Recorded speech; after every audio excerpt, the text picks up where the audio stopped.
इस वीडियो में हम एक्सरसाइज 1.1 का क्वेश्चन नंबर 4 कर रहे हैं। क्वेश्चन नंबर 4 में है निम्नलिखित के गुणात्मक प्रतिलोम ज्ञात कीजिए। जैसे पहले हमने योज्य प्रतिलोम ज्ञात किए थे तो उसमें माइनस का साइन चेंज हो जाता था, माइनस प्लस में हो जाता था और प्लस माइनस में। लेकिन यहाँ पे गुणात्मक प्रतिलोम है तो यहाँ पर क्या होगा, जैसे हमें यहाँ पर a अपोन में b दिया हुआ होगा तो ये माइनस में नहीं होगा, ये उल्टा हो जाएगा, b अपोन में a हो जाएगा। जैसे यहाँ हमें जो भी नंबर दिया होगा उसका अपोजिट हो जाएगा। जैसे a ऊपर था तो अब a नीचे हो गया और b नीचे था तो b ऊपर हो गया। ठीक है, ऐसे उल्टा हो जाएगा। तो हम आते हैं इसके फर्स्ट पर। फर्स्ट में यहाँ पर दिया हुआ है -13। अब -13 के नीचे कुछ नहीं है, हमें फॉर्म चाहिए ये वाली a अपोन में b वाली। तो -13 अपोन में 1 कर देंगे, जिसके नीचे कुछ नहीं होता उसके नीचे हम 1 मान के चलते हैं। तो -13 अपोन में 1, और अब हम इसको क्या कर देंगे, उल्टा कर देंगे। जो नीचे संख्या है उसको ऊपर कर देंगे और जो ऊपर संख्या है उसको नीचे कर देंगे। तो ये इसका गुणात्मक प्रतिलोम हो जाएगा 1 अपोन में -13। अब आते हैं इसके सेकंड पर। सेकंड में हमें यहाँ पर दिया हुआ है -13 अपोन में 19। तो हमें क्या करना है, जो नीचे है उसको ऊपर लिख देना है 19 और जो ऊपर है उसको नीचे लिख देना है -13। बस यही हमारा आंसर हो जाएगा। अब हम थर्ड पर आते हैं 1/5। तो यहाँ पर हम लेंगे 1/5। तो क्या हो जाएगा, यहाँ पर 5 ऊपर हो जाएगा और 1 नीचे हो जाएगा। तो जिसके नीचे 1 होता है उसे लिखने की ज़रूरत नहीं होती।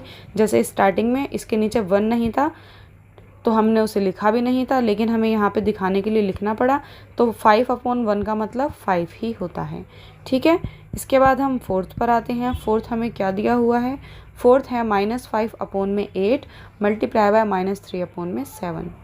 -5 अपोन में -8 और मल्टीप्लाई बाय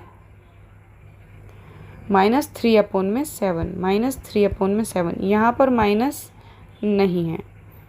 ठीक है, अब इसमें हम क्या करेंगे, पहले इसको सॉल्व करेंगे, सामने सामने मल्टीप्लाई। ठीक है, इस -5 की इस -3 से मल्टीप्लाई होगी।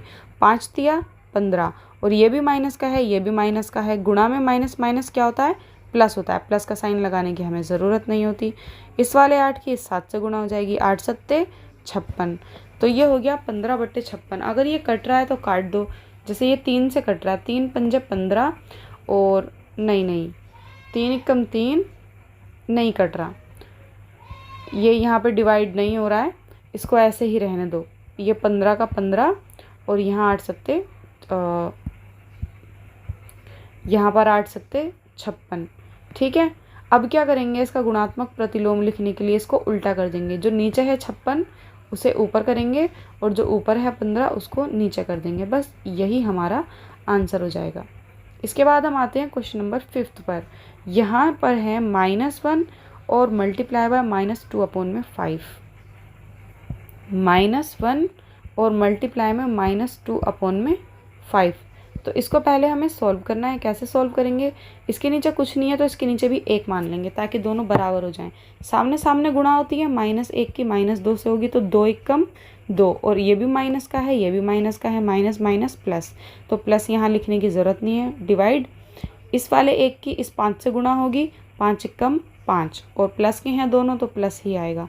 अब लिखेंगे इसके गुणात्मक प्रतिलोम। नीचे 5 है तो 5 ऊपर हो जाएगा और 2 ऊपर है तो ये नीचे हो जाएगा। तो 5/2 इसका आंसर हो जाएगा।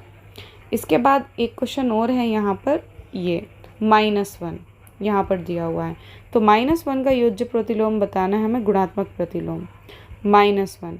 अब इसके नीचे कुछ नहीं है तो हम 1 मान लेंगे। ठीक है, इसके बाद फिर इसका योज्य गुणात्मक प्रतिलोम करेंगे तो ये जो 1 है ये ऊपर आ जाएगा और ये वाला जो -1 है ये नीचे आ जाएगा। मैंने आपको बताया था कि ये जो माइनस होता है ये इन दोनों के बीच में ही माना जाता है। तो ये हो जाएगा -1 अपोन में 1। अब 1 नीचे लगाने की ज़रूरत नहीं होती तो फिर से -1।